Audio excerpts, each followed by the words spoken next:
강민우는 창밖으로 내리는 빗줄기를 바라보며 한숨을 내쉽니다. 오늘도 어김없이 출근 시간에 비가 내리네요.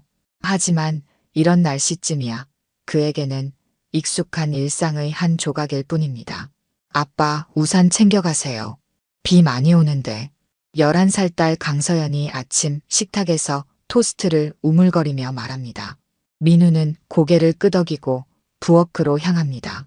냉장고에 붙은 달력에는 오늘 서연이의 병원 검진 일정이 빨간 펜으로 동그라미 쳐져 있죠.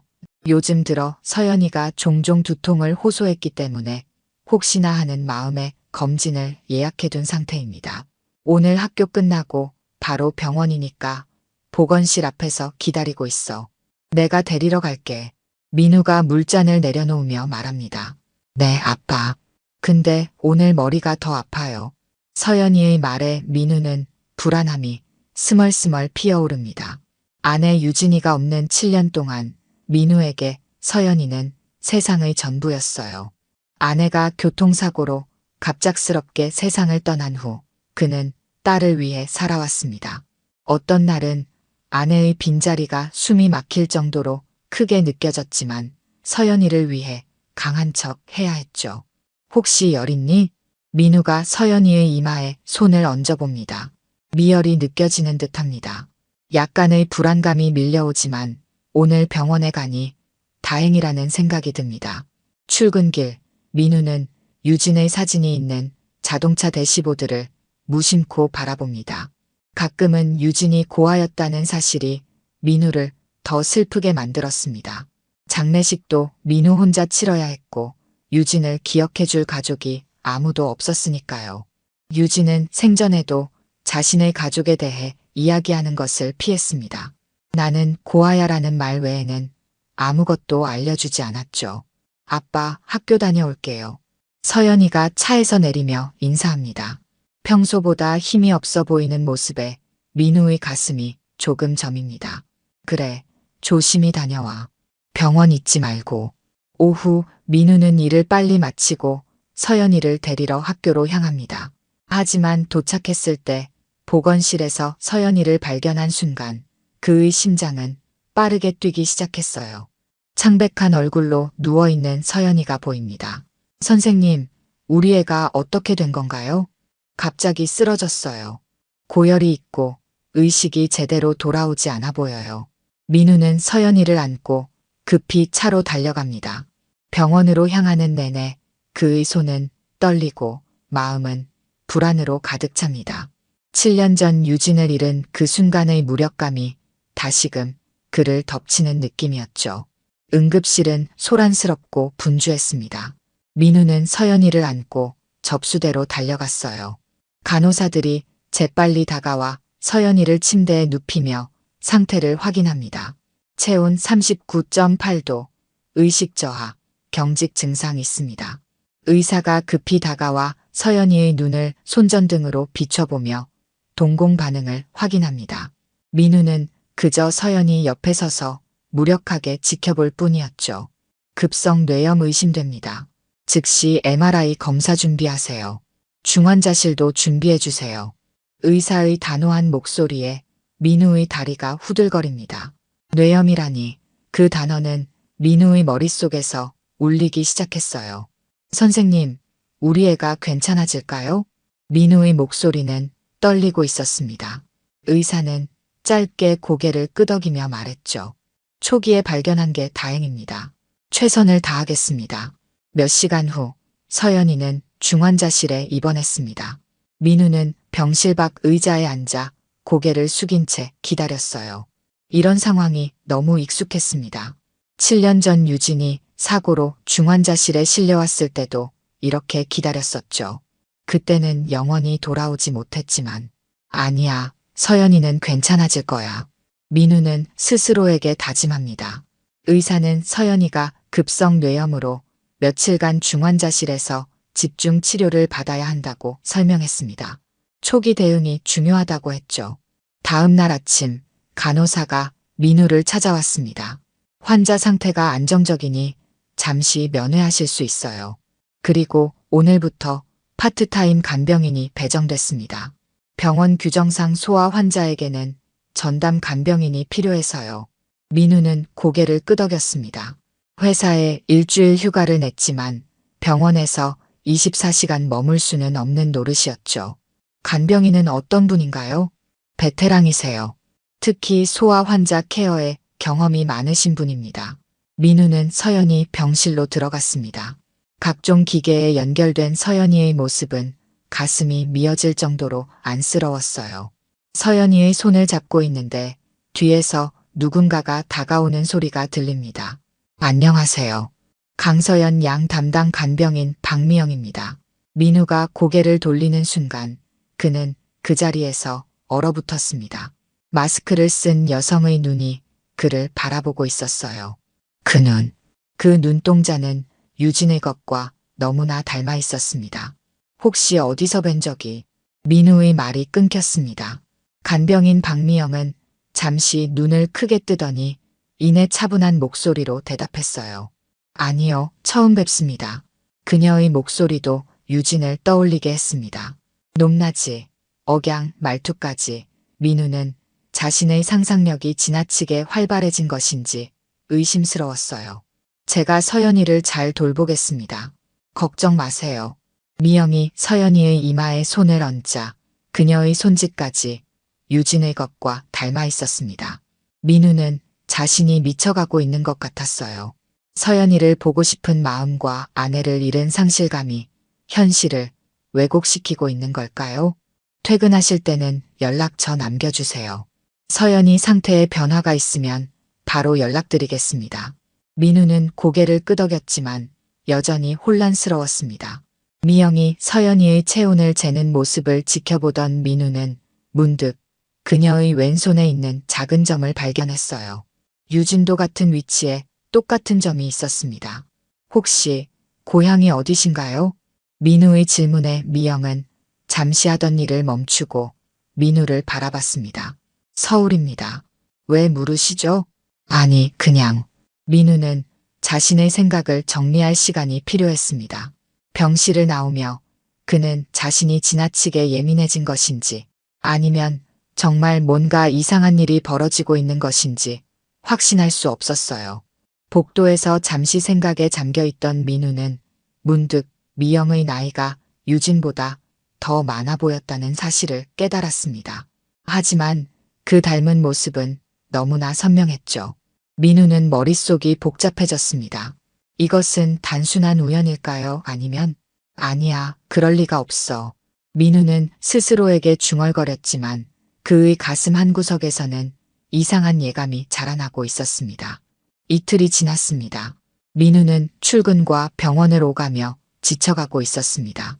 서연이의 상태는 조금씩 나아지고 있다고 의사가 말했지만 여전히 중환자실에서 집중 치료 중이었습니다. 그런데 그보다 더 민우의 마음을 혼란스럽게 하는 것은 바로 간병인 박미영이었습니다. 민우는 병원 복도 구석에 앉아 미영을 관찰하고 있었습니다. 지난 이틀 동안 그는 미영의 행동 하나하나를 유심히 지켜봤습니다. 마스크 아래로 보이는 그녀의 입술 모양, 머리카락을 넘기는 방식, 심지어 걸음걸이까지 모두 유진과 닮아 있었습니다. 하지만 미영은 분명 유진보다 10살 정도 많아 보였습니다. 내가 미쳐가고 있나? 민우가 고개를 흔들며 중얼거렸습니다. 미영은 서연이를 특별히 잘 돌봐주고 있었습니다. 보통의 간병인이라면 하지 않을 정도로 세심하게 챙겨주었습니다. 물수건으로 얼굴을 닦아주거나 서연이가 좋아하는 이야기를 속삭이듯 들려주는 모습은 마치 어머니 같았습니다. 강민우 씨, 커피 드세요. 갑자기 옆에서 들려오는 목소리에 민우는 깜짝 놀랐습니다. 미영이 커피 2잔을 들고 서 있었습니다. 오, 감사합니다. 서연이가 조금 전에 깨어나서 아빠를 찾았어요. 지금은 다시 잠들었지만 의식이 점점 명료해지고 있어요. 민우는 기쁨과 함께 혼란스러움을 느꼈습니다. 서연이, 아빠라는 호칭을 미영이 너무나 자연스럽게 사용하는 모습이 낯설었습니다. 박미영 씨는 병원에서 오래 일하셨나요? 5년 정도 됐습니다. 주로 소아과 쪽에서 일했어요. 미영의 대답은 항상 간결했습니다. 민우가 더 알고 싶어하는 개인적인 질문에는 대답을 피하는 듯 했습니다. 다음 날 서연이는 드디어 일반 병실로 옮겨졌습니다. 의식도 완전히 돌아왔고 열도 내렸습니다.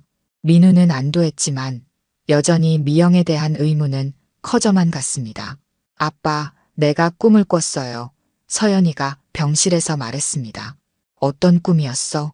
엄마가 나온 꿈이었어요. 근데 이상하게도 미영 이모랑 같이 있었어요. 미영 이모가 엄마한테 너무 미안하다고 계속 말했어요. 민우의 등골이 오싹해졌습니다. 서연이는 엄마의 얼굴을 제대로 기억하지 못합니다. 어릴 때 사고로 엄마를 잃었으니까요. 그런데 어떻게 미영을 엄마와 연관지어 꿈을 꿀 수 있었을까요? 서연아, 미영 이모가 엄마랑 닮았다고 생각해? 서연이는 잠시 생각하더니 고개를 끄덕였습니다. 네, 특히 웃을 때 눈이 엄마 사진이랑 똑같아요. 민우는 심장이 빠르게 뛰는 것을 느꼈습니다. 이건 단순한 우연이 아니었습니다. 그는 결심했습니다. 미영의 신원을 조사해야겠다고 말입니다. 그날 밤 민우는 병원 행정실을 찾아갔습니다. 간병인 정보를 요청했지만 병원 측은 개인정보 보호를 이유로 거절했습니다. 제 딸을 돌보는 사람의 신원을 확인하는 것은 제 권리 아닌가요? 혹시 범죄 이력이 있다면요? 박미영 씨는 병원에서 오랫동안 일한 신뢰할 수 있는 간병인입니다. 걱정하지 않으셔도 됩니다. 거절당한 민우는 다른 방법을 생각해냈습니다. 그는 미영의 퇴근 시간을 확인하고 그녀를 몰래 따라가기로 했습니다.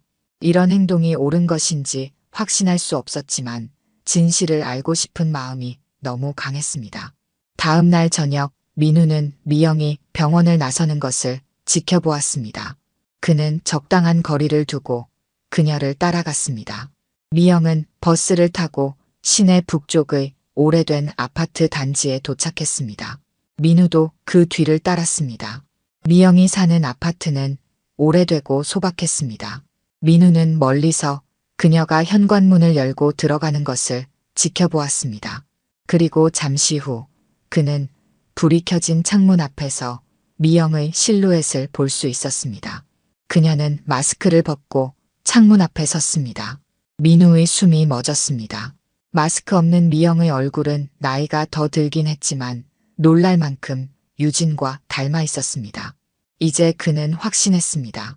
이건 단순한 우연이 아니라는 것을 말입니다. 도대체 무슨 일이지? 민우는 중얼거렸습니다. 유진이 살아있는 건가? 아니면 쌍둥이 자매? 하지만 유진은 가족이 없다고 했는데 민우는 아파트 주변을 서성이다가 근처 편의점으로 향했습니다. 그는 이 지역 오래된 주민이라면 미영에 대해 뭔가 알지 않을까 생각했습니다. 편의점 주인은 70대로 보이는 노인이었습니다. 저기요, 혹시 이 근처에 박미영이라는 분을 아시나요? 저 아파트 103동에 사시는데요. 노인은 안경을 올리며 민우를 바라보았습니다. 박미영이요? 저 아파트에는 20년 넘게 사신 분들이 많아요. 박미영이라. 혹시 사진이 있나요? 민우는 병원에서 몰래 찍은 미영의 사진을 보여주었습니다.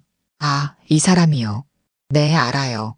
오랫동안 혼자 사시는 분이죠. 딸이 하나 있었던 것 같은데 오래전에 집을 나갔다고 들었어요. 민우의 심장이 빠르게 뛰기 시작했습니다. 딸이라니. 혹시 그 딸의 이름을 아시나요? 글쎄요. 기억이 가물가물하네요. 하지만 저기 골목 사진관에 가보세요. 김 사장님은 이 동네 모든 집안의 사진을 찍어줬으니까 뭔가 알지도 모르겠네요. 다음 날 아침 민우는 피곤한 눈을 비비며 병원 로비에 앉아 있었습니다. 어젯밤 미영의 집 근처에서 얻은 정보는 그의 마음을 더욱 복잡하게 만들었습니다. 미영에게 딸이 있었다니 그 딸이 혹시 유진일까요? 하지만 유진은 자신이 고아라고 분명히 말했습니다. 민우의 머릿속은 갈수록 혼란스러워졌습니다. 아빠, 오늘은 기분이 좋아요. 서연이가 밝게 웃으며 말했습니다. 서연이의 상태는 눈에 띄게 호전되고 있었습니다. 의사는 검사 결과가 좋으면 이번 주말에 퇴원할 수도 있다고 했습니다.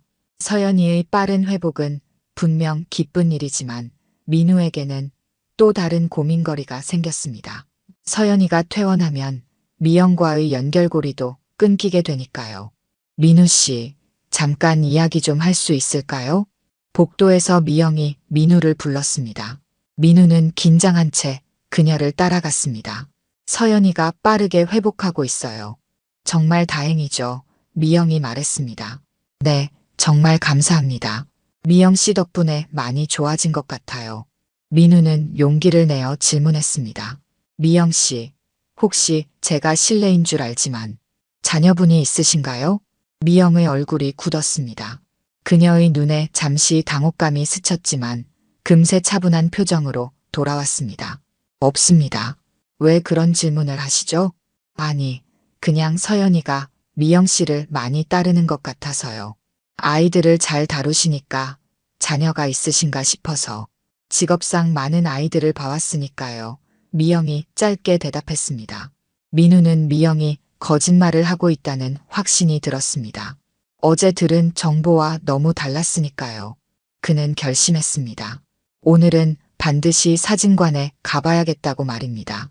점심시간 민우는 병원을 잠시 빠져나와 미영이 사는 동네로 향했습니다. 노인이 알려준 사진관은 좁은 골목에 자리하고 있었습니다. 낡은 간판이 걸린 작은 가게였습니다. 어서 오세요. 70대로 보이는 남자가 반갑게 맞이했습니다. 안녕하세요. 혹시 이 동네에 오래 사신 박미영 씨에 대해 여쭤보려고 왔습니다. 사진관 주인은 안경을 고쳤으며 민우를 유심히 바라봤습니다. 박미영이요? 미영이 말이죠? 네, 잘 알죠. 이 동네에서 30년 넘게 살았으니까요. 제가 그 집 가족 사진도 많이 찍어줬어요. 무슨 일로 그런 질문을 하시죠? 민우는 잠시 망설였습니다. 어떻게 설명해야 할지 고민이 됐습니다. 사실 제 아내가 박미영 씨와 관련이 있을 것 같아서요. 제 아내 이름은 이유진인데 사진관 주인의 눈이 커졌습니다. 유진이요? 미영이 딸 말이죠? 민우의 심장이 멎는 것 같았습니다. 그의 예감이 맞았습니다. 유진은 미영의 딸이었습니다. 하지만 왜 유진은 자신이 고아라고 했을까요? 네, 맞습니다. 제 아내가 7년 전에 사고로 세상을 떠났습니다. 사진관 주인은 안타까운 표정을 지었습니다. 아이고, 그랬군요. 미영이가 딸과 연락이 끊겼다고는 들었지만 세상을 떠난 줄은 몰랐네요. 불쌍한 미영이. 민우는 궁금증이 더 커졌습니다. 혹시 유진이가 왜 어머니와 연락을 끊었는지 아시나요? 글쎄요. 정확한 사정은 모르지만 유진이가 대학 때 집을 나갔다고 들었어요. 그 뒤로 미영이는 계속 딸을 찾았죠. 심지어 다른 지역까지 가서 찾아다녔어요. 하지만 유진이는 나타나지 않았고 사진관 주인은 서랍을 뒤적이더니 오래된 앨범 하나를 꺼냈습니다. 여기 오래전에 찍은 사진이 있어요. 미영이가 복사본을 맡겨놓고 찾아가지 않았네요. 민우는 손이 떨리는 것을 느끼며 앨범을 받았습니다. 첫 장을 넘기자 10대로 보이는 소녀의 사진이 나왔습니다. 그 소녀는 분명 유진이었습니다. 그리고 그 옆에는 젊은 시절의 미영이 서 있었습니다. 이게 언제 찍은 사진인가요? 20년쯤 전일 겁니다. 유진이가 고등학생 때였죠. 민우는 충격에 휩싸였습니다. 유진은 분명히 자신이 고아라고 했습니다. 심지어 그들이 결혼할 때도 가족이 없다고 했습니다. 하지만 이 사진은 그것이 거짓이었다는 증거였습니다. 이 사진, 복사해 가도 될까요? 그럼요. 어차피 오래전에 맡겨놓고 찾아가지 않은 거니까요. 민우는 사진을 복사해서 가방에 넣었습니다. 그의 마음은 혼란스러웠습니다. 유진이 왜 어머니의 존재를 숨겼을까요? 왜 자신에게 거짓말을 했을까요? 그리고 지금 미영은 딸을 잃은 사실을 알고 있을까요? 병원으로 돌아가는 길, 민우는 계속해서 이 의문들과 씨름했습니다. 지하철에서 그는 복사한 사진을 다시 꺼내보았습니다. 확실히 사진 속 소녀는 유진이었습니다. 그리고 그 옆에 미영도 있었습니다. 두 사람은 닮았습니다. 모녀라는 사실이 확연히 드러나는 사진이었습니다. 왜 거짓말을 했을까? 민우는 중얼거렸습니다. 그리고 문득 섬뜩한 생각이 들었습니다. 만약 미영이 유진의 어머니라면 자신의 딸이 죽었다는 사실을 알고 있을까요?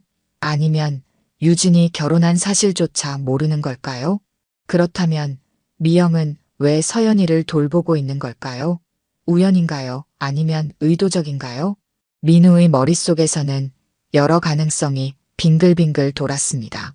그는 심지어 미영이 유진의 죽음에 대해 자신을 원망하고 있는 것은 아닌지, 서연이에게 해를 끼치려는 것은 아닌지 의심스러웠습니다. 하지만 지금까지 미영의 행동은 오히려 서연이를 극진히 돌보는 것이었습니다. 병원에 도착한 민우는 긴장한 채 서연이의 병실로 향했습니다.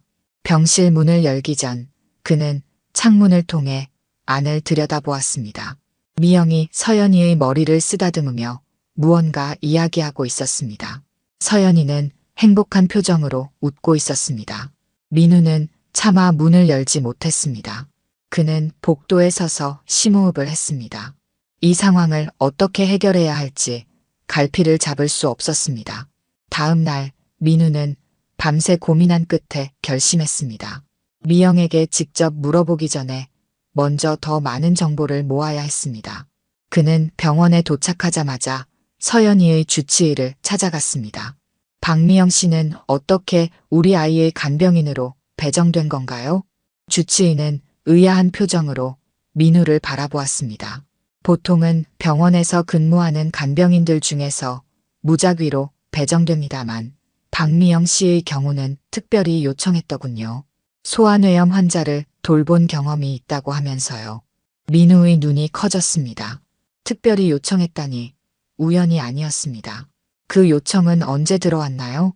서연이가 입원한 당일 오후입니다. 왜 그렇게 물으시죠? 뭐 문제가 있으신가요? 민우는 고개를 저었습니다. 아니요, 그냥 궁금해서요. 감사합니다. 민우는 복도를 걸으며 생각했습니다. 미영은 서연이가 입원한 것을 어떻게 알았을까요? 그리고 왜 일부러 서연이의 간병인이 되려고 했을까요? 이제 한 가지는 확실했습니다. 이것은 단순한 우연이 아니었습니다. 병실에 도착한 민우는 서연이가 혼자 있는 것을 발견했습니다.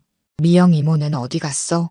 아침 회진 때 의사 선생님이랑 이야기하러 갔어요. 곧 올 거래요. 민우는 이 기회를 놓치지 않았습니다. 그는 병실에 있는 미영의 가방을 보았습니다. 평소에는 감히 남의 물건을 뒤지는 행동은 하지 않았지만 지금은 달랐습니다. 그는 딸을 위해 진실을 알아야 했습니다. 서연아, 아빠가 잠깐 화장실 다녀올게. 민우는 미영의 가방을 들고 화장실로 향했습니다.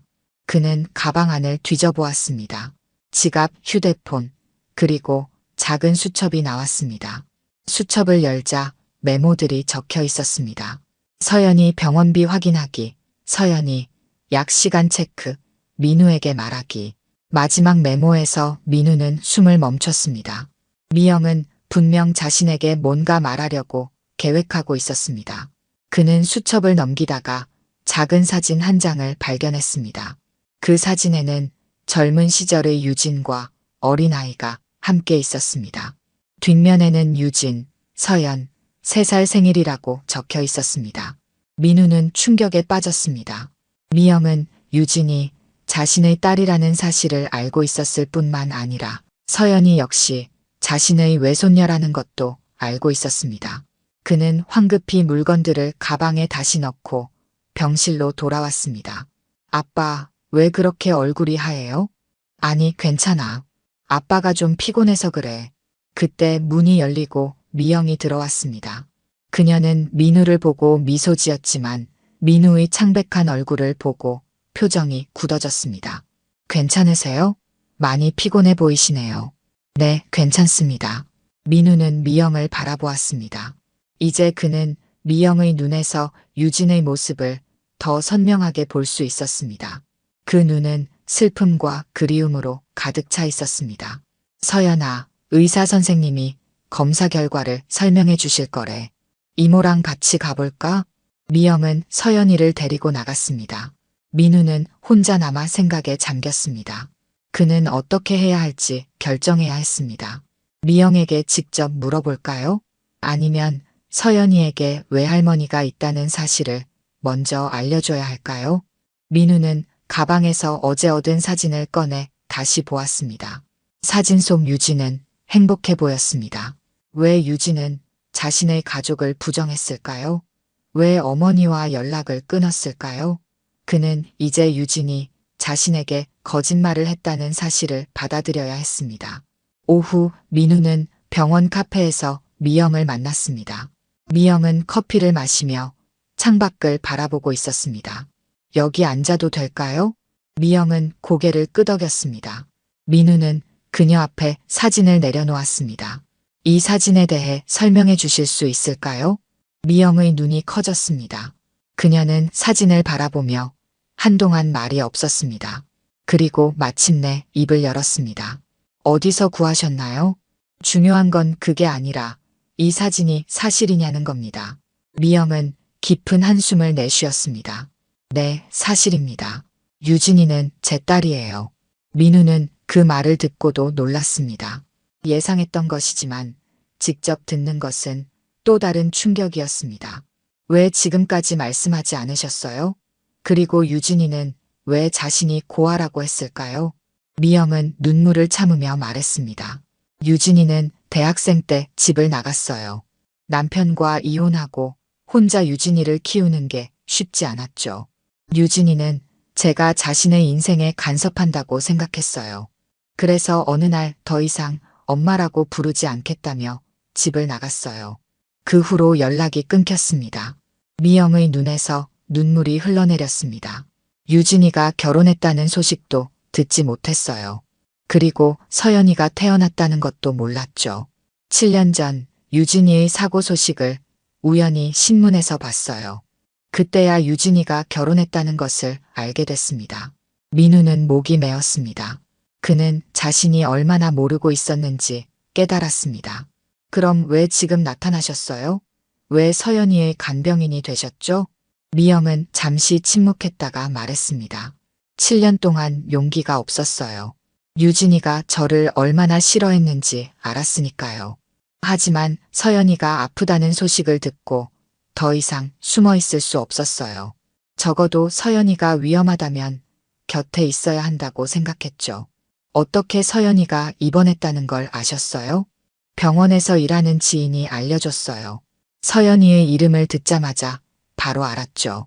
유진이와 당신의 이름을 알고 있었으니까요. 민우는 복잡한 감정에 휩싸였습니다. 분노, 혼란, 그리고 슬픔이 함께 밀려왔습니다. 왜 직접 말씀하지 않으셨어요? 왜 이렇게 비밀스럽게 접근하셨죠?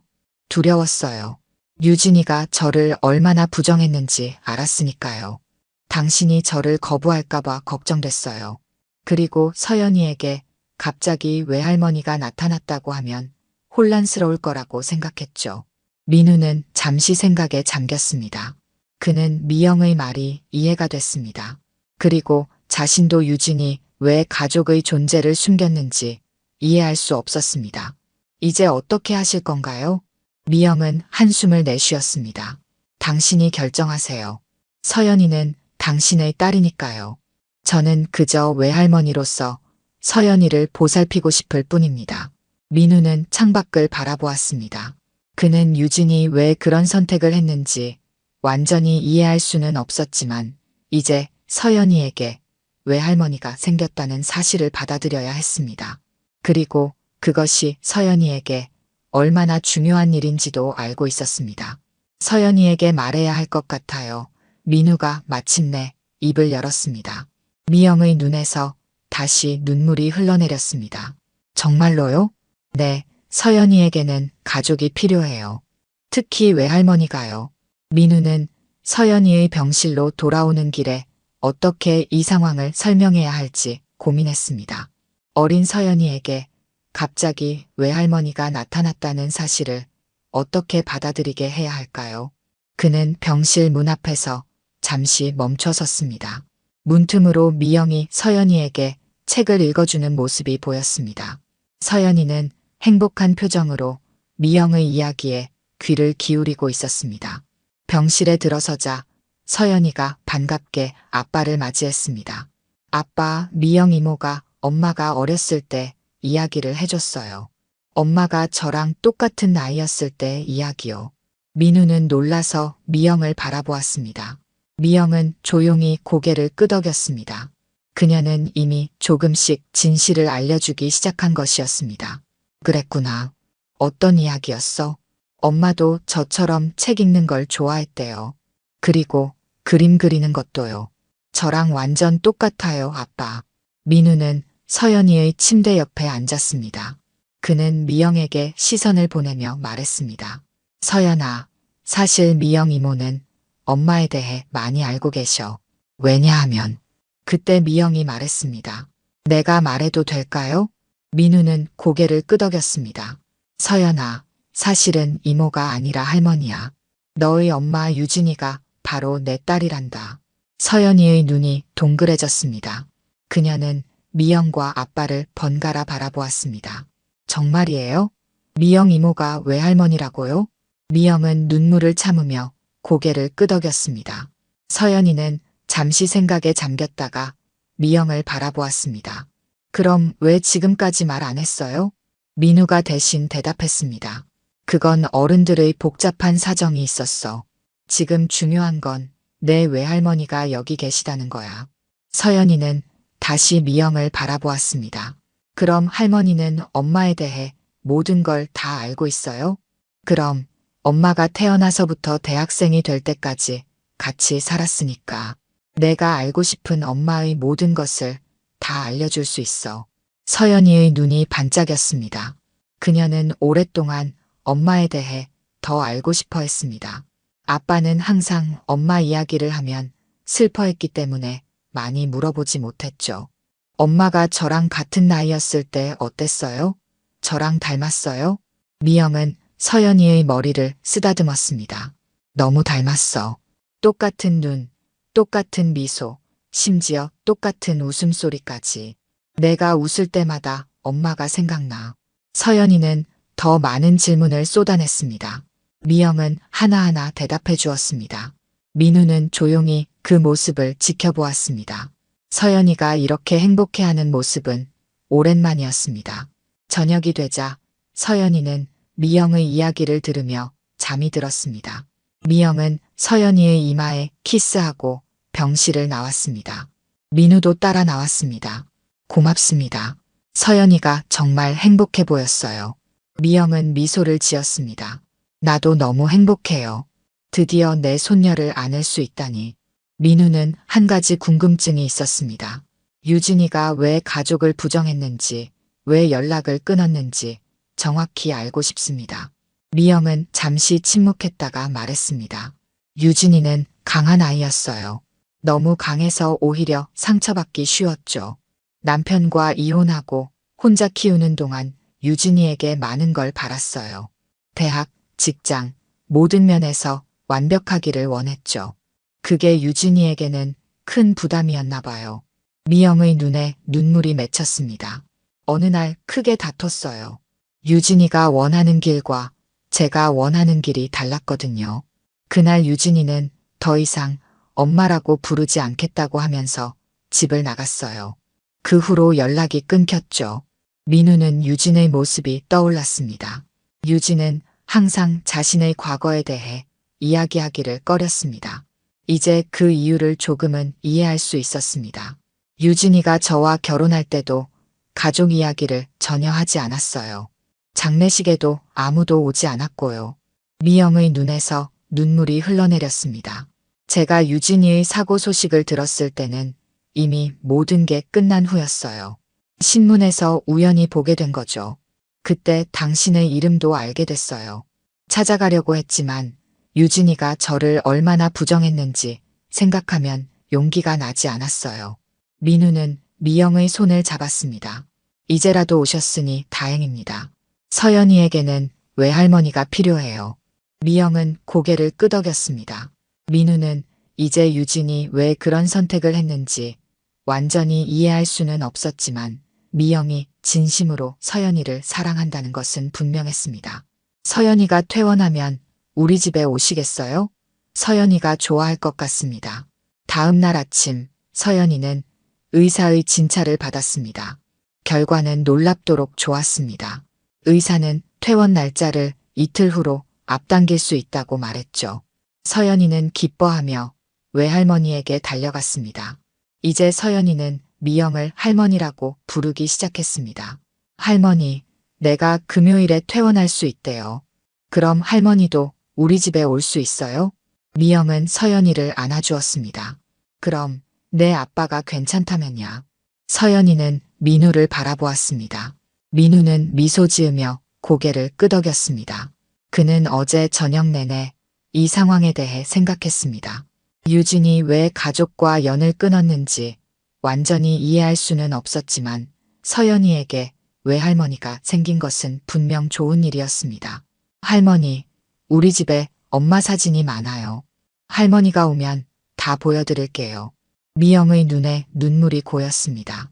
고맙구나, 서연아. 민우는 미영에게 말했습니다.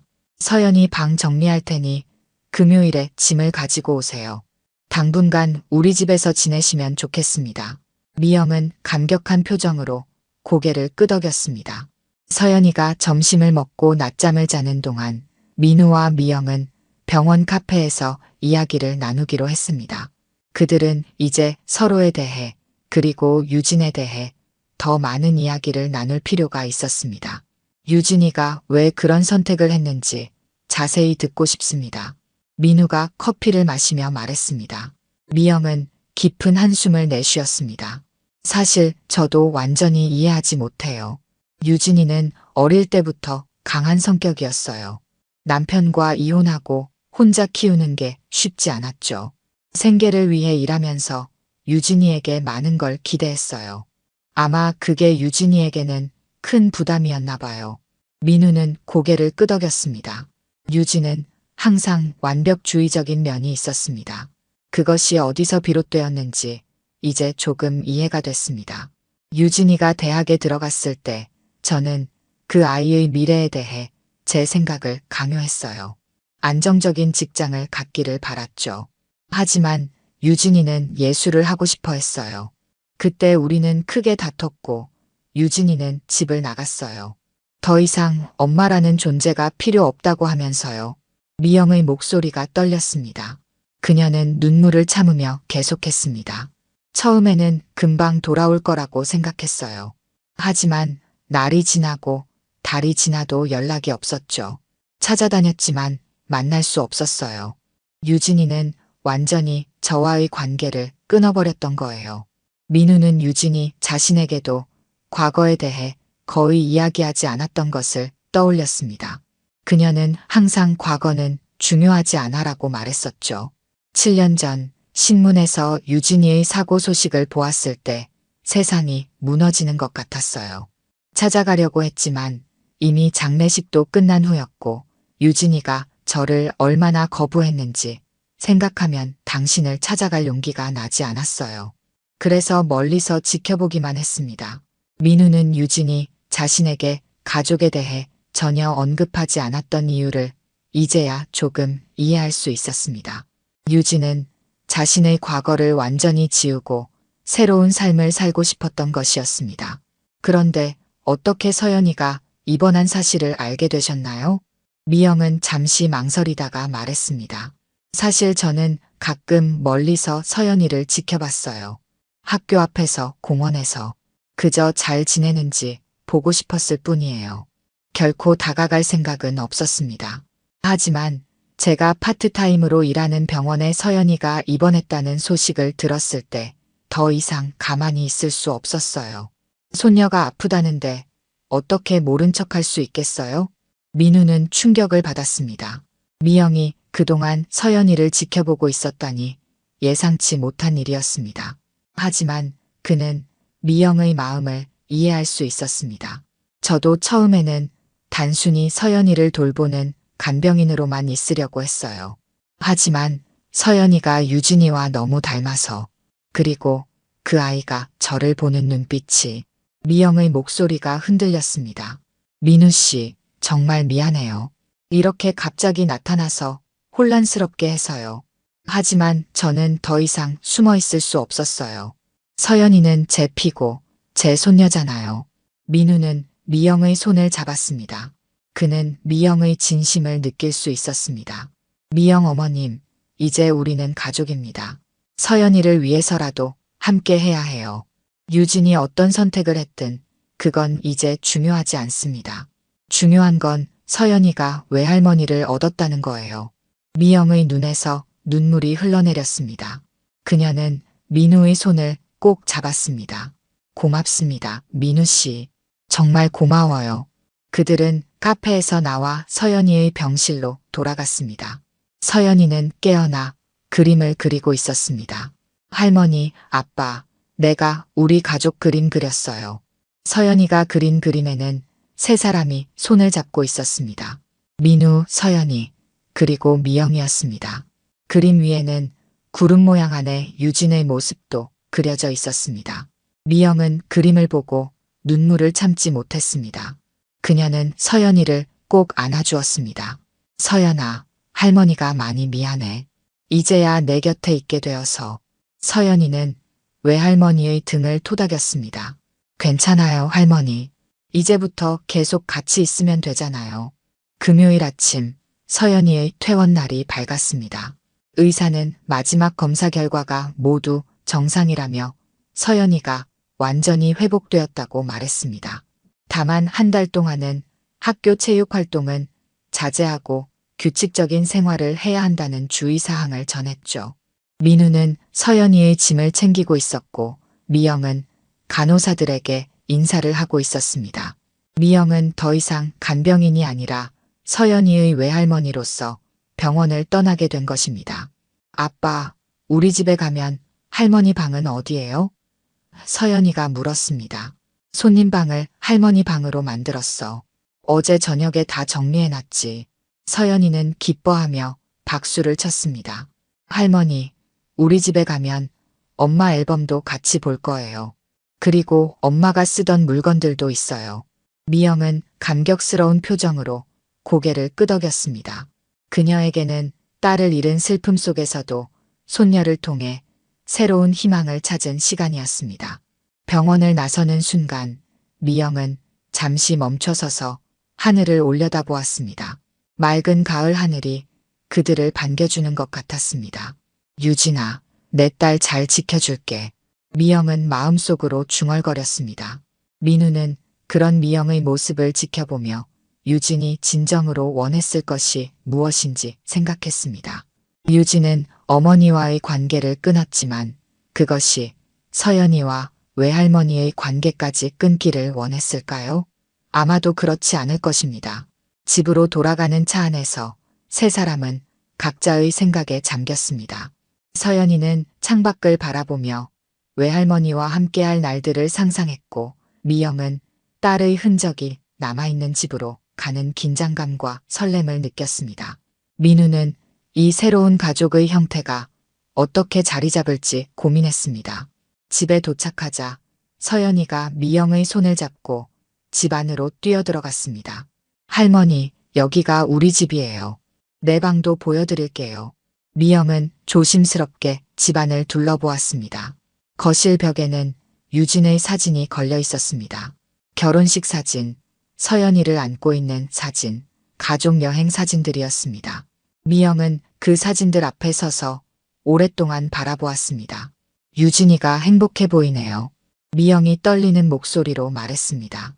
민우는 고개를 끄덕였습니다. 네, 유진이는 이곳에서 정말 행복했습니다. 서연이가 자신의 방에서 앨범을 가지고 나왔습니다. 할머니, 이것 봐요. 엄마랑 제가 같이 찍은 사진이에요. 그들은 함께 소파에 앉아 앨범을 펼쳤습니다. 미영은 유진과 서연이의 사진을 보며 웃기도 하고 울기도 했습니다.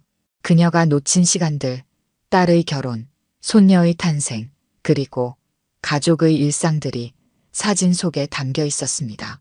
엄마가 저한테 항상 그랬어요. 서연아, 내가 웃을 때가 제일 예뻐라고요.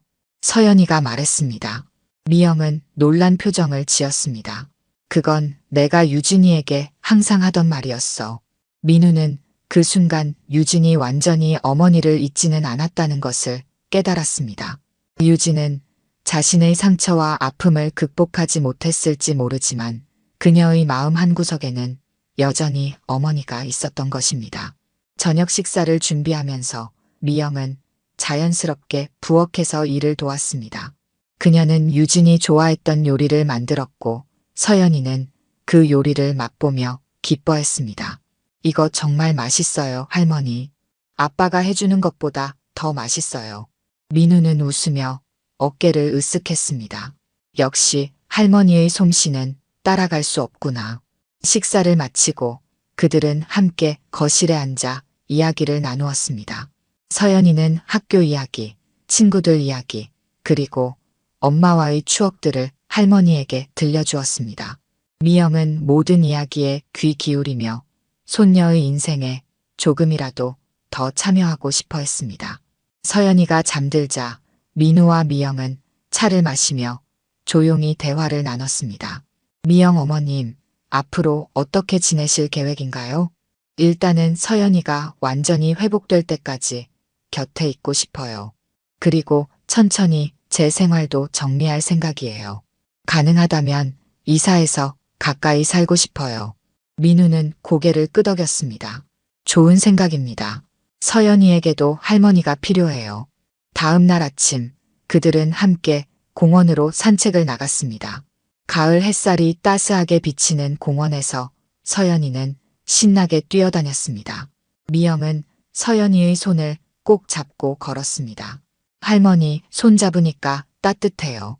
미영은 미소를 지었습니다. 할머니도 서연이 손 잡으니까 따뜻하구나. 민우는 조금 뒤에서 그들을 바라보았습니다. 서연이와 미영이 나란히 걷는 모습에서 유진의 모습이 겹쳐 보였습니다. 마치 유진이 그들과 함께 걷고 있는 것 같았습니다. 유진아, 이제 서연이는 괜찮을 거야. 민우는 마음속으로 말했습니다. 공원을 나오며 세 사람은 밝은 미래를 향해 걸어갔습니다. 서연이는 행복하게 웃으며 외할머니와 아빠 사이에서 손을 흔들었고 미영은 오랜 시간 동안 기다려온 가족의 따뜻함을 느꼈습니다. 민우는 이 새로운 가족의 형태가 맞다고 확신했습니다. 우리 아이스크림 먹으러 갈까요? 미영이 제안했습니다. 네. 할머니가 사주시는 거예요? 서연이가 눈을 반짝이며 물었습니다. 그럼 외할머니가 맛있는 아이스크림 사줄게. 그들은 공원 근처 아이스크림 가게로 향했습니다. 민우는 미영과 서연이가 아이스크림 종류를 고르며 웃고 있는 모습을 지켜보았습니다. 이런 일상적인 순간들이 쌓여 새로운 추억이 되고 새로운 가족의 역사가 만들어진다는 것을 알았습니다. 아이스크림을 먹은 후 그들은 집으로 돌아가는 길에 사진관 앞을 지나게 되었습니다. 우리 사진 찍을까요? 미영이 제안했습니다. 서연이가 기뻐하며 박수를 쳤습니다. 네. 우리 가족 사진 찍어요.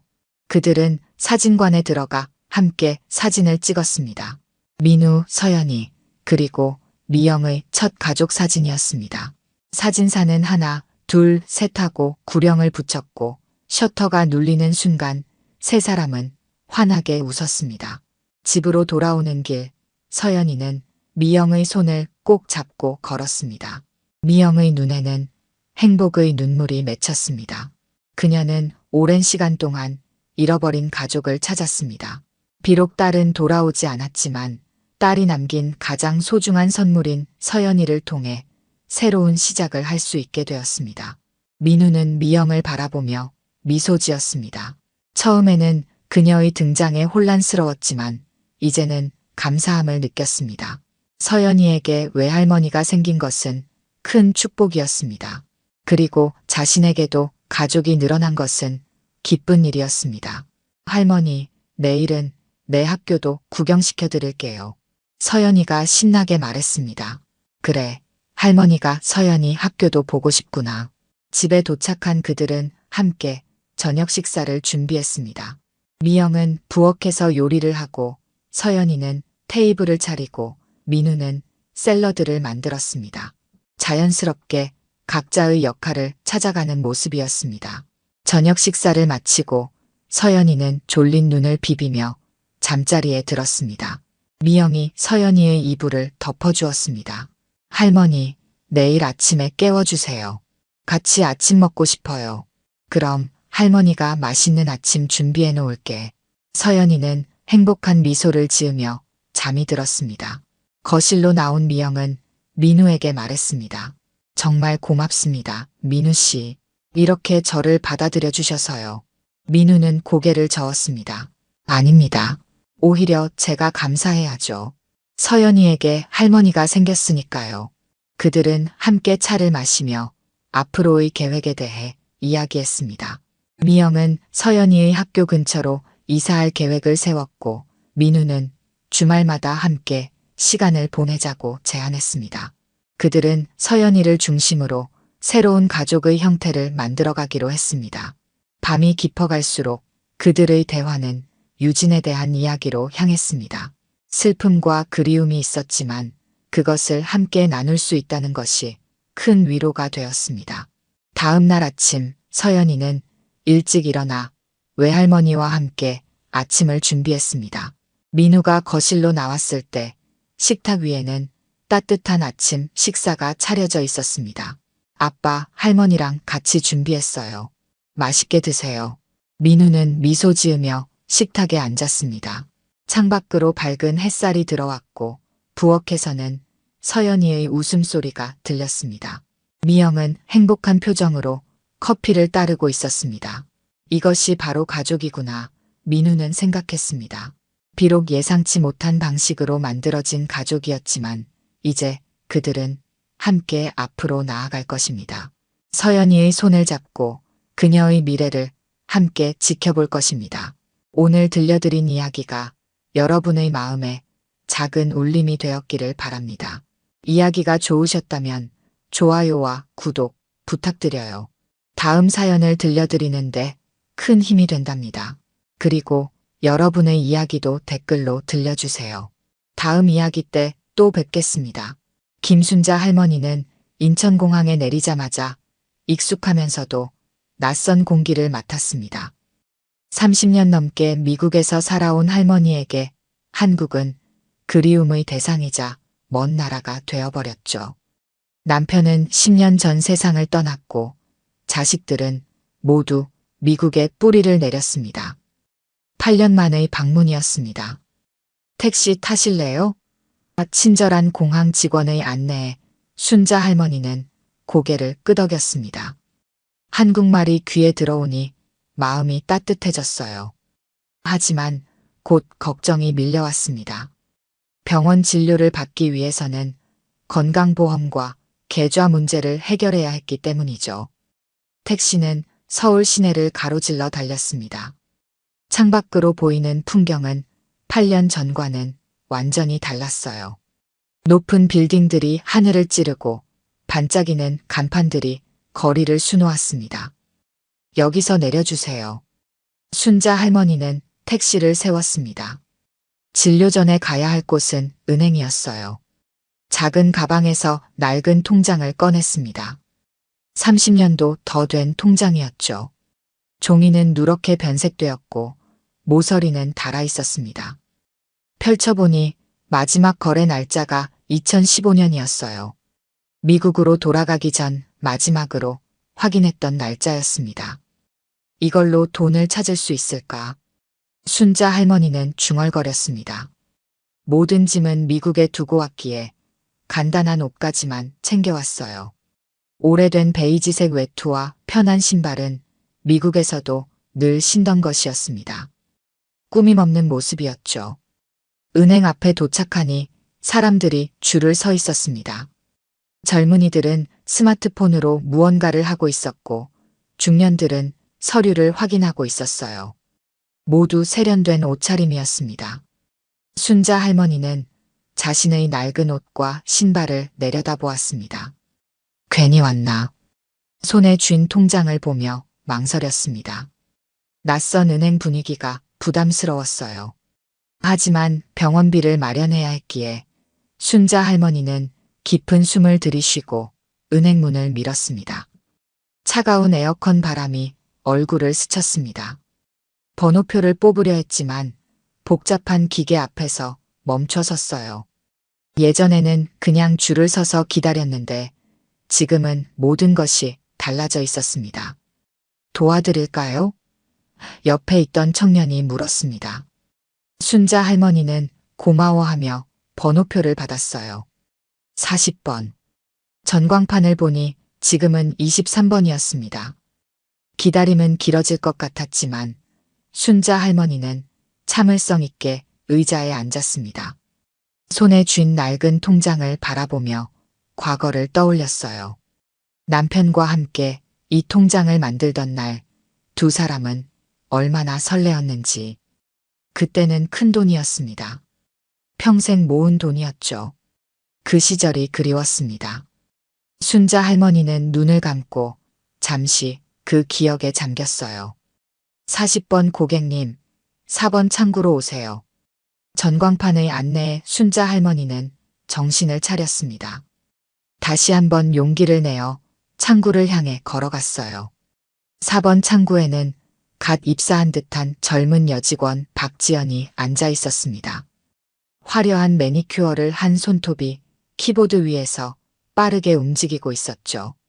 순자 할머니는 조심스럽게 의자에 앉았습니다. 안녕하세요. 어떤 업무를 도와드릴까요? 지연은 형식적인 미소를 지으며 물었습니다. 그러나 순자 할머니의 낡은 옷차림을 힐끗 보는 눈빛에는 작은 경멸이 서려 있었어요. 이 통장에서 돈을 좀 찾고 싶은데. 순자 할머니는 조심스럽게 낡은 통장을 내밀었습니다. 손끝이 약간 떨렸죠. 오랜만에 한국에서 하는 은행 업무가 낯설게 느껴졌습니다. 지연은 통장을 받아들고 표정이 급격히 변했습니다. 눈썹을 치켜올리며 긴 한숨을 내쉬었어요. 마치 큰 짐을 맡은 것처럼 말입니다. 이런 거 아직도 쓰세요? 지연의 목소리에는 놀라움과 함께 비웃음이 섞여 있었습니다. 통장의 모서리를 집게손가락으로 조심스럽게 넘기는 모습은 마치 더러운 것을 만지는 듯 했어요. 순자 할머니는 고개를 숙였습니다. 갑자기 자신이 시대에 뒤처진 사람처럼 느껴졌죠. 오래된 통장이라. 죄송합니다. 작은 목소리로 말했어요. 지연의 키보드 소리가 빨라졌습니다. 화면을 뚫어지게 보던 그녀는 다시 한숨을 쉬었어요. 시스템에 안 뜨는데요? 이렇게 오래된 건 조회가 안 될 수도 있어요. 그 말에 순자 할머니의 심장이 덜컥 내려앉았습니다. 평생 모아온 돈이 사라진 것일까요? 불안한 마음에 손이 더 떨렸습니다. 그럼 어떻게 해야 하나요? 목소리가 갈라졌어요. 그때 뒤에서 누군가 낄낄거리는 웃음소리가 들렸습니다. 순자 할머니는 돌아보지 않았지만 자신이 웃음거리가 되었다는 것을 직감했죠. 얼굴이 화끈거렸습니다. 이런 종이 통장은 이제 안 써요. 다 앱으로 하는데. 지연은 마치 어린아이에게 설명하듯 느린 목소리로 말했습니다. 그녀의 말투에는 명백한 조롱이 담겨 있었어요. 스마트폰 없으세요? 순자 할머니는 가방에서 오래된 폴더폰을 꺼냈습니다. 이거밖에 없어요. 그 말에 지연의 눈이 커졌습니다. 키득거림이 주변에서 다시 들렸어요. 어머, 박물관에서 나오신 것 같네요. 지연은 동료를 향해 눈짓하며 소곤거렸습니다. 그 말이 순자 할머니의 귀에도 들렸죠. 가슴이 아팠습니다. 하지만 순자 할머니는 아무 말도 하지 않았어요. 그저 통장을 꼭 쥐고 고개를 숙였을 뿐입니다. 이거 시스템에도 안 남아 있을걸요? 지연은 모니터를 보며 말했습니다. 손가락으로 통장을 밀어내듯 했어요. 이런 건 새로 만들어야죠, 어르신. 신분증 가져오셨어요? 순자 할머니는 떨리는 손으로 미국 여권을 내밀었습니다. 지연은 여권을 보고 또 한 번 놀란 표정을 지었어요. 미국에서 오셨어요? 그런데 이런 옛날 통장을 들고 다니시네. 은행 안은 점점 사람들로 붐볐습니다. 몇몇 고객들이 순자 할머니를 힐끗힐끗 쳐다보며 수근거렸어요. 마치 박물관의 전시품을 구경하듯 말입니다. 저기요, 기다리는 사람 많은데 빨리 좀 해주세요. 뒤에서 누군가 짜증 섞인 목소리로 말했습니다. 순자 할머니의 어깨가 움츠러들었어요. 지연은 못마땅한 표정으로 키보드를 두드렸습니다. 어르신, 이런 통장으로는 처리가 어려워요. 새로 계좌를 만드셔야 할 것 같은데. 그녀의 말투는 마치 순자 할머니가 큰 실수를 저지른 것처럼 들렸습니다. 순자 할머니는 말없이 통장을 바라보았습니다. 그 통장에는 남편과의 추억, 한국에서의 마지막 기억들이 담겨 있었죠. 하지만 지금 이 자리에서는 그저 쓸모없는 종이 뭉치일 뿐이었습니다. 어르신, 듣고 계세요? 지연의 목소리가 조금 더 커졌습니다. 주변의 시선이 모두 순자 할머니에게 쏠렸어요. 창피함과 억울함이 가슴을 메웠습니다. 그저 자신의 돈을 찾으러 온 것뿐인데 마치 큰 잘못을 저지른 것처럼 느껴졌죠. 순자 할머니는 천천히 일어섰습니다. 허리를 꼿꼿이 펴고 통장을 손에 쥐었죠. 지연은 할머니가 포기하고 돌아갈 거라 생각했는지 안도의 표정을 지었습니다. 죄송합니다만 다른 창구로 가보시는 게 어떨까요? 아니면 새 통장을 만드시든지, 지연이 말했습니다. 그녀의 목소리에는 여전히 경멸이 묻어 있었습니다. 순자 할머니는 한 발짝 물러서려다 멈췄습니다. 30년 동안 미국에서 살면서 많은 차별과 무시를 견뎌왔습니다. 처음 이민 갔을 때는 영어도 서툴러 마트에서도 무시당했고 식당에서는 주문도 제대로 받아주지 않았죠. 하지만 그때마다 참고 견뎌왔습니다. 그러나 고향인 한국에서, 그것도 평생 모은 돈을 맡긴 은행에서 이런 대우를 받는 것은 견딜 수 없었습니다. 이 통장은 너희 은행 살린 통장이야. 순자 할머니의 목소리는 작았지만 단호했습니다. 그 한마디에 주변이 갑자기 조용해졌습니다. 지연은 피식 웃으며 동료를 향해 눈짓했습니다. 네, 무슨 말씀이세요? 순자 할머니는 통장을 테이블 위에 조용히 내려놓았습니다. 손가락으로 통장 첫 페이지를 가리켰죠. 거기에는 1997년 12월 19일이라는 날짜와 큰 금액이 적혀 있었습니다.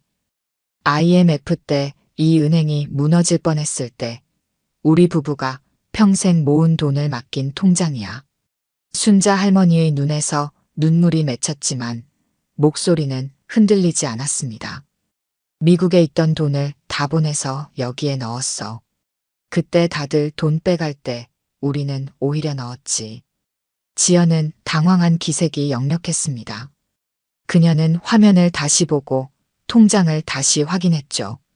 하지만 너무 오래된 계좌라 시스템에서 자세한 내역이 보이지 않았습니다. 어르신, 그게 사실이라 해도 지금은 시스템이 바뀌어서요. 새 통장을 만드셔야 합니다. 지연은 여전히 짜증 섞인 목소리로 말했습니다.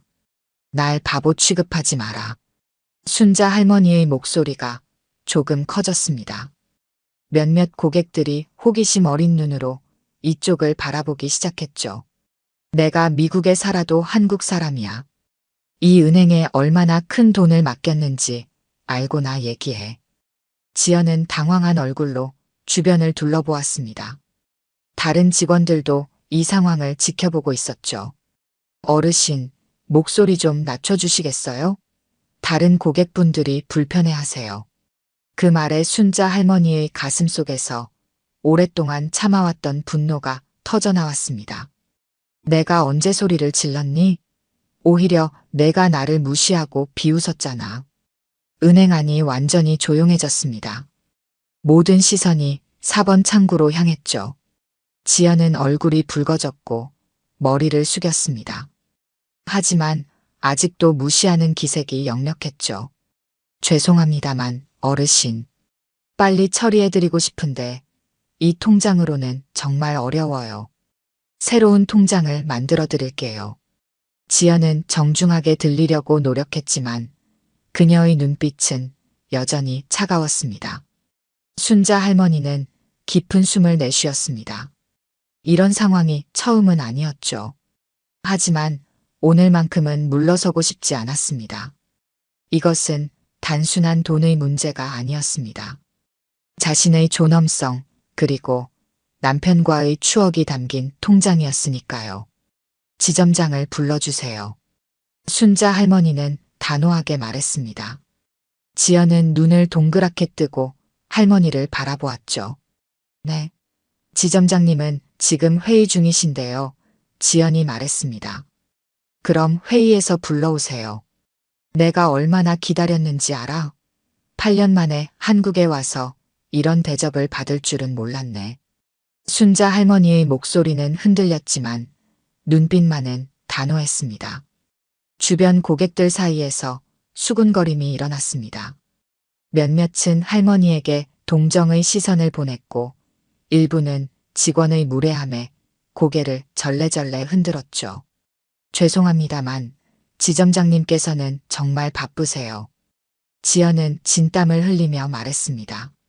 그때 은행 안쪽에서 중년 남성이 걸어 나왔습니다. 그는 이 소란을 지켜보고 있었던 것 같았죠. 키가 크고 단정한 정장 차림의 이 남성은 4번 창구로 천천히 다가왔습니다. 중년 남성은 정장 차림의 단정한 머리를 넘기며 4번 창구 앞에 섰습니다. 그의 가슴에는 지점장 최동훈이라는 명찰이 반짝였습니다. 주변의 공기가 긴장감으로 팽팽해졌죠. 무슨 일입니까? 동훈은 침착한 목소리로 물었습니다. 그의 시선은 지연과 순자 할머니 사이를 오갔어요. 지연은 당황한 표정으로 자리에서 벌떡 일어났습니다. 아, 지점장님. 이 고객분께서 오래된 통장으로 거래를 원하시는데 시스템에서 조회가 안 돼서요. 동훈은 고개를 끄덕이고 순자 할머니를 향해 공손하게 고개를 숙였습니다. 불편을 드려 죄송합니다. 문제가 무엇인지 제가 확인해 보겠습니다. 순자 할머니는 묵묵히 통장을 내밀었습니다. 동훈은 통장을 받아들고 첫 페이지를 펼쳤습니다. 그의 표정이 순간적으로 굳어졌죠. 날짜와 금액을 확인한 동훈의 눈이 점점 커졌습니다. 이 계좌번호가. 동훈은 말을 잇지 못했습니다. 그는 통장의 이름란을 다시 한번 확인했어요. 김순자와 박영호라는 이름이 또렷이 적혀 있었죠. 동훈의 손이 미세하게 떨리기 시작했습니다. 혹시 1997년 IMF 당시 이 은행에 큰 금액을 예치하신 김순자님이십니까? 동훈의 목소리에는 경외감이 묻어났습니다. 순자 할머니는 놀란 표정으로 고개를 끄덕였습니다. 그래요. 기억하는 사람이 있네요. 그 순간 믿기지 않는 광경이 펼쳐졌습니다. 동훈은 갑자기 순자 할머니 앞에 무릎을 꿇었습니다. 은행 안의 모든 사람들이 놀란 표정으로 그 광경을 지켜보았죠. 죄송합니다, 어머님. 동훈의 목소리가 떨렸습니다. 그의 눈에는 눈물이 고였습니다.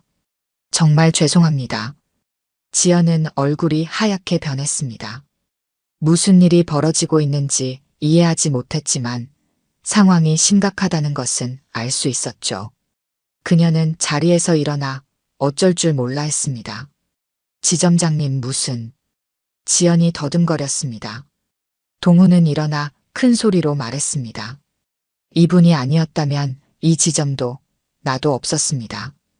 여러분, 이분은 우리 은행의 은인이십니다.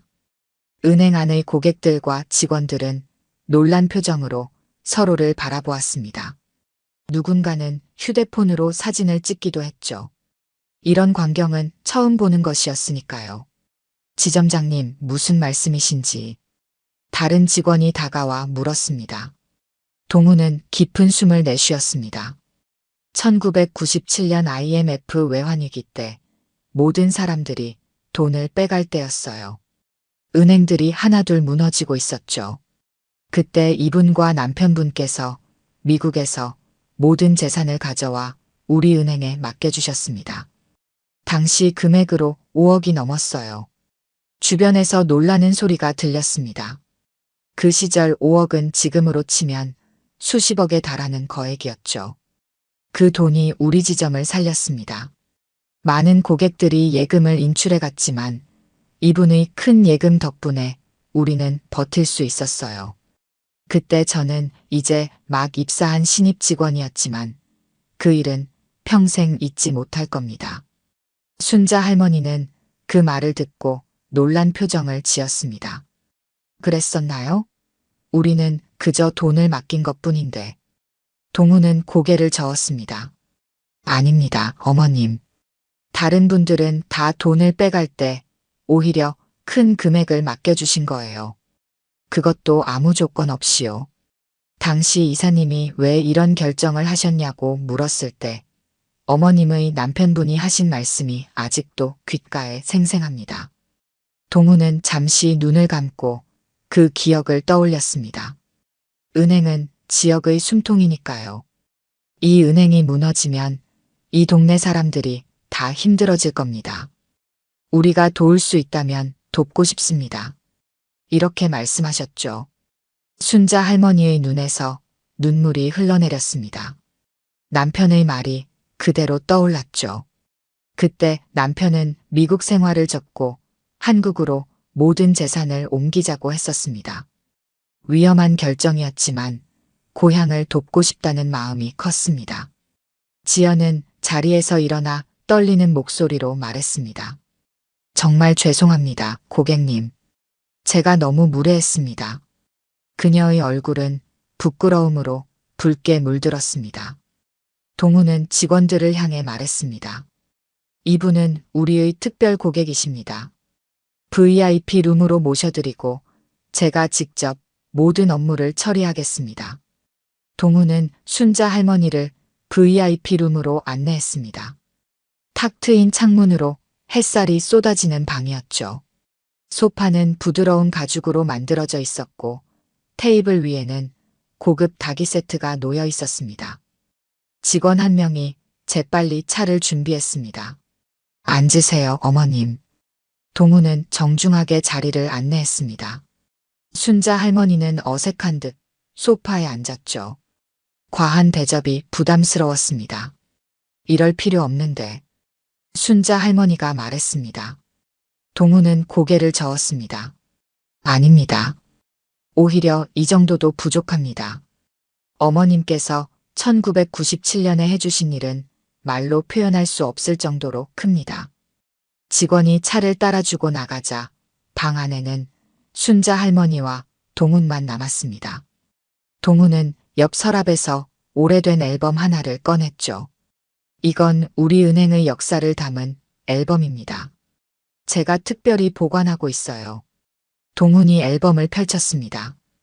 거기에는 1997년 12월의 모습이 담긴 사진들이 있었습니다. 사진 속에는 긴 줄을 서서 예금을 인출하려는 사람들이 보였습니다. 불안한 표정의 고객들, 지친 표정의 은행원들이 담겨 있었죠. IMF 외환위기 당시의 모습이었습니다. 그때를 기억하십니까? 동훈이 물었습니다. 모든 것이 무너지는 것 같았죠. 사람들은 돈을 빼려고 은행에 몰려들었고 기업들은 하나둘 파산했습니다. 직장인들은 하루아침에 일자리를 잃었죠. 순자 할머니는 고개를 끄덕였습니다. 그 시절의 뉴스를 미국에서도 접했었죠. 한국 경제가 무너질지도 모른다는 불안감에 많은 교포들이 걱정했었습니다.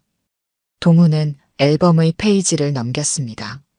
다음 사진에는 젊은 부부가 은행 지점장과 악수하는 모습이 담겨 있었죠. 그 부부는 바로 순자 할머니와 남편 영호 씨였습니다. 이 사진을 기억하십니까? 1997년 12월 19일 어머님과 아버님께서 5억을 예금하시던 날입니다. 동훈이 사진을 가리켰습니다.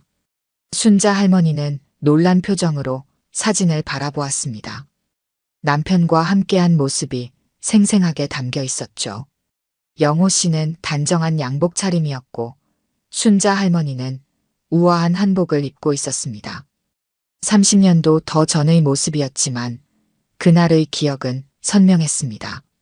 그때 우리는 미국 생활을 접고 한국으로 돌아올 생각이었어요. 순자 할머니의 목소리가 떨렸습니다. 남편이 고향에 은혜를 갚고 싶다고 했었죠.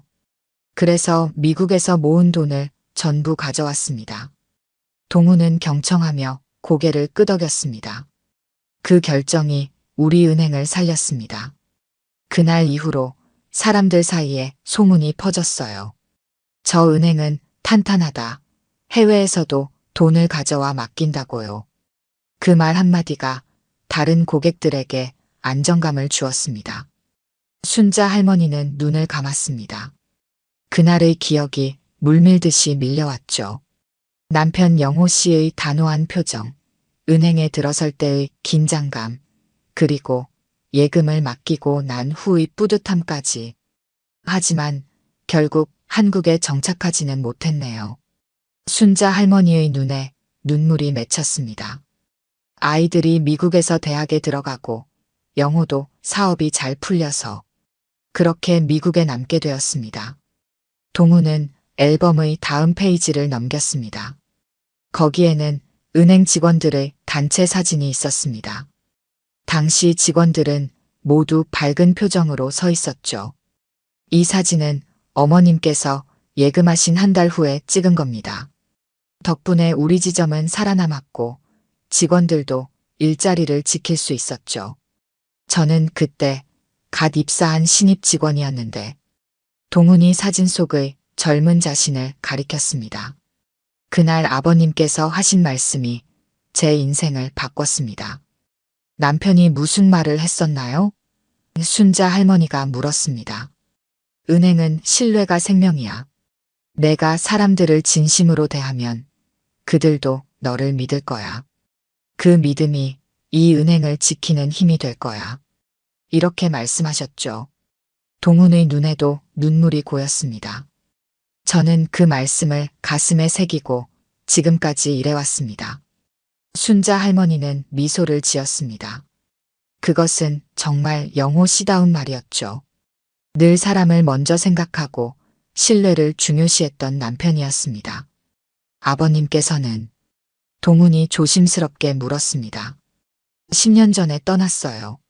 순자 할머니의 목소리는 담담했지만 눈빛에는 깊은 그리움이 담겨 있었습니다. 심장병으로요. 마지막까지 한국에 다시 오고 싶어 했는데 그 소원을 이루지 못했네요. 동훈은 잠시 침묵을 지키다 자리에서 일어났습니다. 어머님, 잠시만 기다려 주시겠습니까? 그는 공손하게 고개를 숙이고 방을 나갔습니다. 순자 할머니는 창밖을 바라보며 남편과의 추억에 잠겼죠. 창문 너머로 보이는 서울의 변한 모습이 낯설게 느껴졌습니다.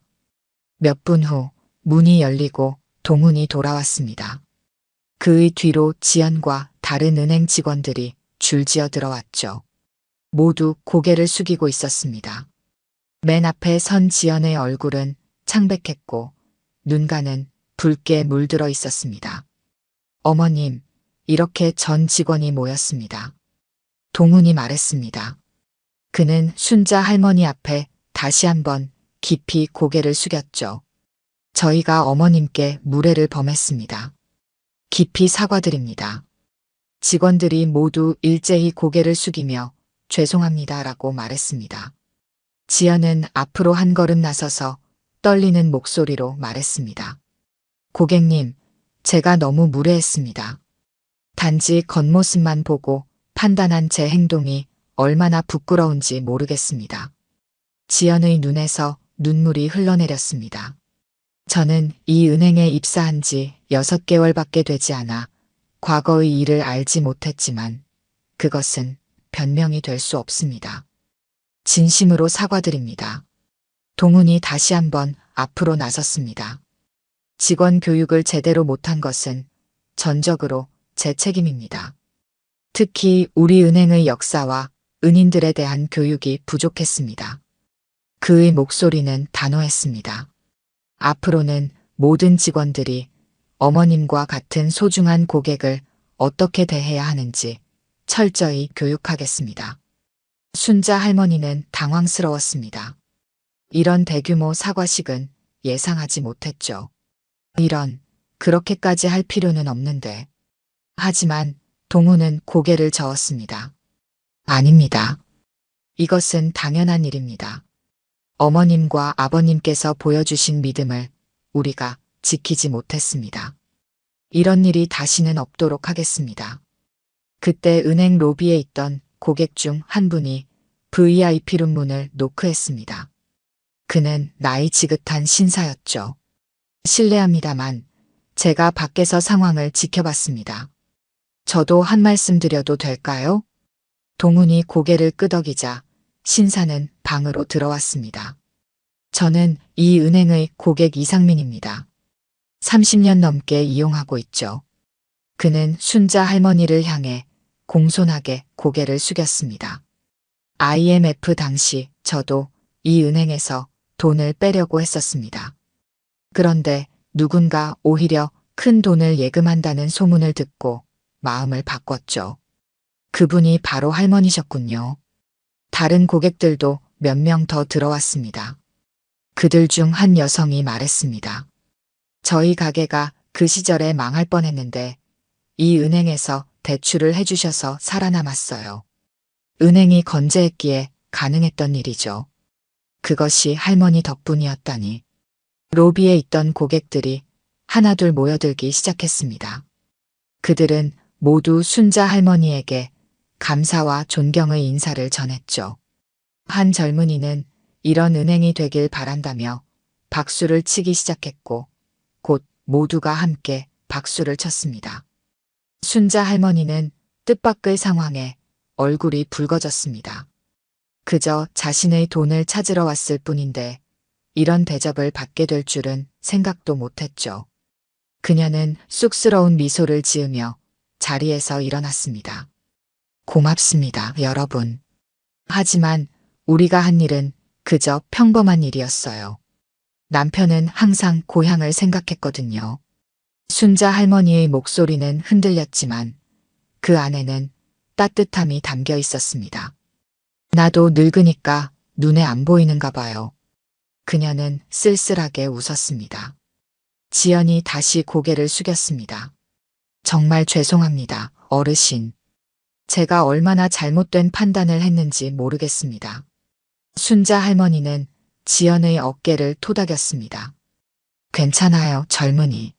사람은 누구나 실수를 하는 법이지. 중요한 건 그 실수를 인정하고 배우는 거예요. 그녀의 말에 지연은 고개를 들고 감사의 미소를 지었습니다. 동우는 다시 한번 앞으로 나섰습니다. 어머님, 이제 어머님의 계좌 내역을 확인해 드리겠습니다. 우리 은행은 어머님의 소중한 예금을 잘 관리해 왔습니다. 그동안의 이자와 함께 모든 내역을 정리해 드리겠습니다. 그는 직원들을 향해 손짓했습니다. 모두 자리로 돌아가서 업무를 계속해 주세요. 지연 씨는 내일부터 은행의 역사와 고객 응대에 관한 특별 교육을 받게 될 겁니다. 직원들이 모두 나가고 동훈과 순자 할머니만 남았습니다. 동훈은 컴퓨터를 가져와 순자 할머니의 계좌 내역을 보여주었죠. 어머님, 30년 동안의 이자가 상당히 쌓였습니다. 당시 5억이 지금은. 다음 날 순자 할머니는 다시 은행을 찾았습니다. 이번에는 건강보험 관련 서류를 처리하기 위해서였죠. 은행 문을 열자마자 분위기가 달라졌음을 느낄 수 있었습니다. 직원들이 일제히 고개를 들고 반갑게 인사했어요. 김순자 어머님 오셨습니다. 안내 데스크의 직원이 크게 외쳤습니다. 그 말에 모든 직원들이 일어나 공손하게 고개를 숙였죠. 순자 할머니는 당황스러워 걸음을 멈췄습니다. 동훈이 재빨리 로비로 나와 순자 할머니를 맞이했습니다. 어머님, 오늘도 오셨군요. 무슨 일로 오셨는지요? 그의 목소리는 존경심으로 가득했습니다. 건강보험 서류를 처리하러 왔어요. 미국에서 오래 살다 보니 한국에서 병원을 이용하려면 서류가 필요하더라고요. 순자 할머니가 말했습니다. 동훈은 즉시 고개를 끄덕였습니다. 걱정 마세요, 어머님. 저희가 모든 것을 도와드리겠습니다. 이쪽으로 오시죠. 그는 순자 할머니를 특별히 마련된 창구로 안내했습니다. 그곳에는 특별 고객 전용이라는 팻말이 세워져 있었습니다. 어제까지만 해도 없던 창구였죠. 순자 할머니는 어색한 듯 자리에 앉았습니다. 지연이 환한 미소로 그녀를 맞이했어요. 어르신, 오늘은 제가 직접 모든 업무를 도와드리겠습니다. 지연의 태도는 어제와는 완전히 달랐습니다. 진심 어린 존경심이 느껴졌죠. 어제 밤새 어르신과 관련된 은행 역사를 공부했어요. 정말 존경스러웠습니다. 순자 할머니는 쑥스러운 미소를 지었습니다. 괜찮아요. 그냥 평범하게 대해주세요. 이런 특별 대우가 오히려 부담스러워요. 하지만 지연은 고개를 저었습니다. 아닙니다, 어르신. 이건 당연한 예우입니다. 어르신께서 보여주신 그 믿음이 없었다면 지금 이 은행도 제 일자리도 없었을 테니까요. 지연은 순자 할머니의 건강보험 서류를 꼼꼼히 챙겨주었습니다.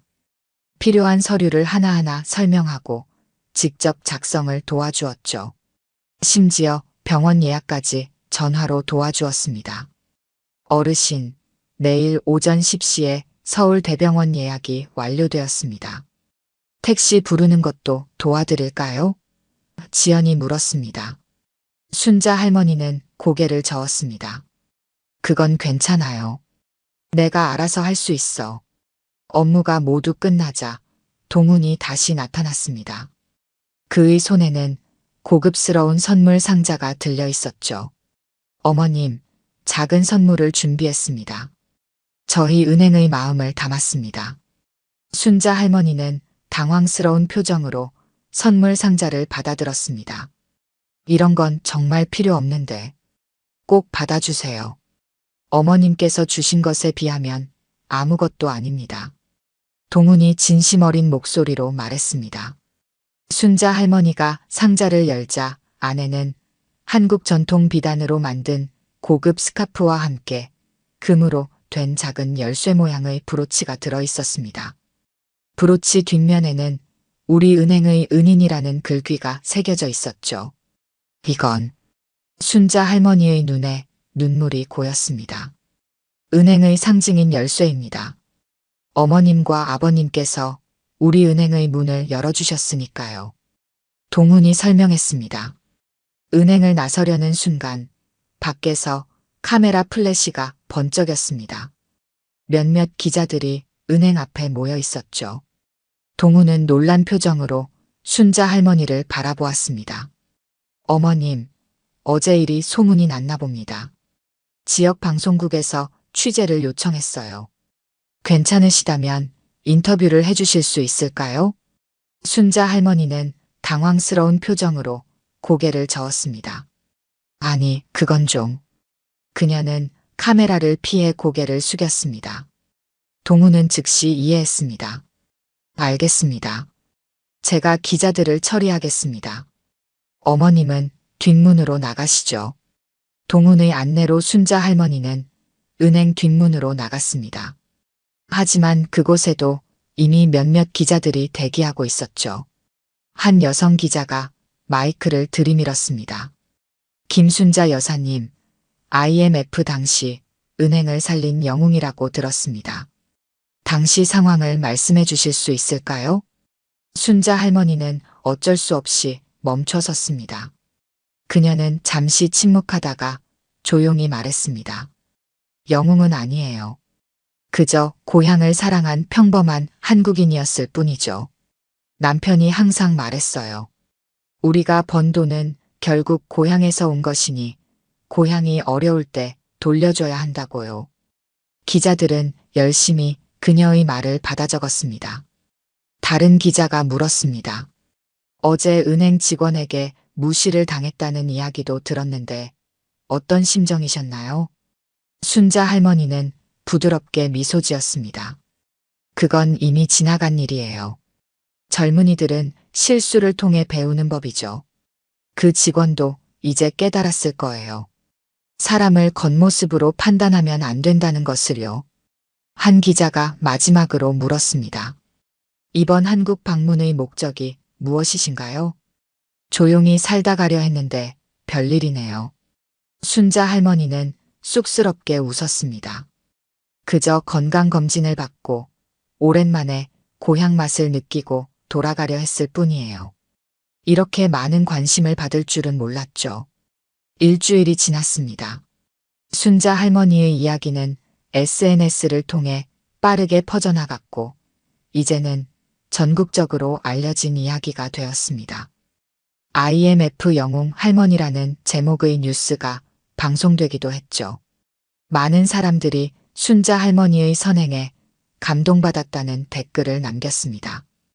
은행을 다시 찾은 순자 할머니는 놀라운 광경을 목격했습니다. 은행 로비 중앙에 커다란 액자가 걸려 있었죠. 지점 역사상 가장 고마운 고객 마이너스 김순자, 박영호님이라는 제목 아래 IMF 당시 찍은 순자 할머니와 남편의 사진이 걸려 있었습니다. 이게 뭐예요? 순자 할머니가 당황스러운 표정으로 물었습니다. 동훈이 다가와 공손하게 인사했습니다. 어머님, 저희가 작은 마음을 표현하고 싶었습니다. 이 액자는 앞으로 우리 은행 직원들에게 중요한 가르침을 줄 것입니다.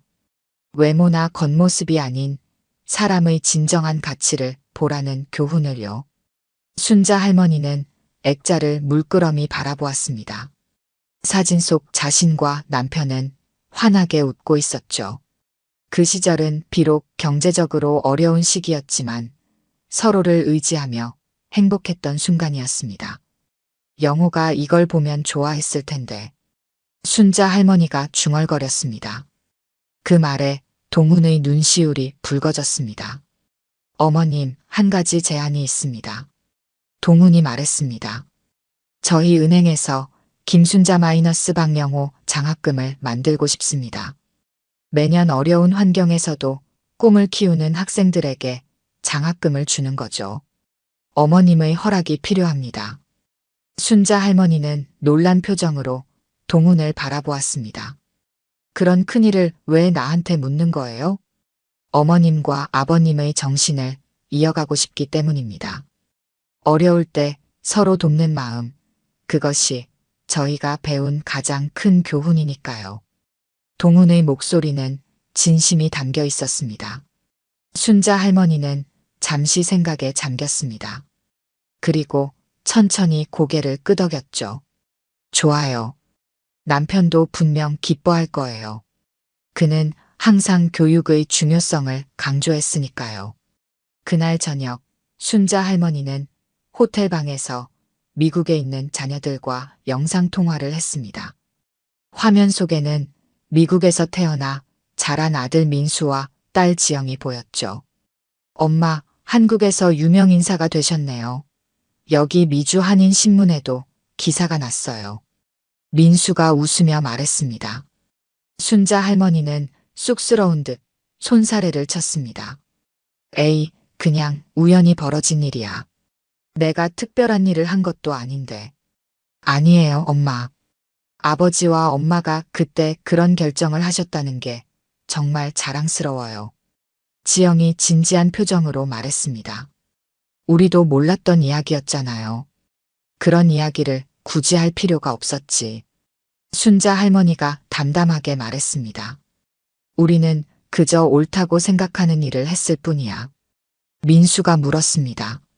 엄마, 이제 언제 돌아오실 거예요? 저희가 공항으로 마중 나갈게요. 순자 할머니는 창밖을 바라보았습니다. 서울의 밤 풍경이 아름답게 빛나고 있었죠. 다음 주에 돌아갈 거야. 하지만 이번 여행이 특별해졌네. 한국도 참 따뜻하다는 걸 다시 한번 느꼈어. 통화가 끝나고 순자 할머니는 발코니에 나가 서울의 밤하늘을 바라보았습니다. 별들이 반짝이는 하늘 아래 그녀의 마음은 평온했습니다. 남편이 그토록 사랑했던 고향이 그를 기억해주고 있다는 사실이 위로가 되었죠. 미국으로 돌아가기 전날 순자 할머니는 한국에서의 마지막 일정으로 은행을 찾았습니다. 동훈과 직원들이 그녀를 따뜻하게 맞이했습니다. 어머님, 정말 미국으로 돌아가시는 건가요? 지연이 아쉬운 표정으로 물었습니다. 순자 할머니는 미소 지었습니다. 그래요. 내 삶은 이제 거기에 있으니까. 하지만 이번 방문으로 한국과의 인연을 다시 느낄 수 있어서 좋았어요. 동우는 순자 할머니에게 작은 상자를 건넸습니다. 어머님, 이건 저희의 작은 선물입니다. 미국에 가셔서도 한국을 기억해 주세요. 상자 안에는 은행 로고가 새겨진 작은 열쇠고리가 들어 있었습니다. 그리고 그 옆에는 접힌 종이 한 장이 있었죠. 순자 할머니가 그것을 펼치자 은행 직원들 모두의 서명과 감사의 메시지가 담겨 있었습니다. 고맙습니다, 여러분. 순자 할머니의 눈에 눈물이 고였습니다. 다음에 또 올게요. 은행을 나서는 순자 할머니의 발걸음은 가벼웠습니다. 8년 전 한국을 떠날 때와는 다른 기분이었죠. 그때는 쓸쓸함이 가득했지만 이제는 따뜻한 인연의 끈을 다시 이어놓은 듯한 기분이었습니다.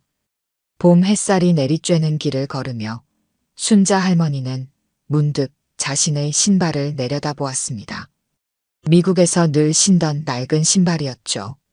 그녀는 잠시 멈춰서서 가방에서 무언가를 꺼냈습니다. 동훈이 어제 선물로 준 새 신발이었습니다. 순자 할머니는 벤치에 앉아 천천히 낡은 신발을 벗고 새 신발로 갈아 신었습니다. 그리고 다시 일어나 걷기 시작했죠. 햇살 아래 그녀의 뒷모습은 어딘지 젊어 보였습니다. 마치 시간을 거슬러 올라간 듯 했죠. 지나가는 사람들은 그녀를 알아보지 못했습니다. 그저 평범한 할머니일 뿐이었으니까요. 하지만 그녀의 발걸음 하나하나에는 큰 역사가 담겨 있었습니다. 한 나라의 경제 위기 때 믿음을 보여준 평범한 영웅의 발걸음이었습니다. 순자 할머니는 미소를 지으며 하늘을 올려다보았습니다. 마치 하늘에 있는 남편에게 말하는 것 같았죠. 영호야, 우리가 한 일이 헛되지 않았어. 사람들이 기억하고 있어. 우리의 고향은 여전히 따뜻하단다. 오늘 들려드린 이야기가 여러분의 마음에 작은 울림이 되었기를 바랍니다. 이야기가 좋으셨다면 좋아요와 구독 부탁드려요. 다음 사연을 들려드리는데 큰 힘이 된답니다. 그리고 여러분의 이야기도 댓글로 들려주세요. 다음 이야기 때 또 뵙겠습니다.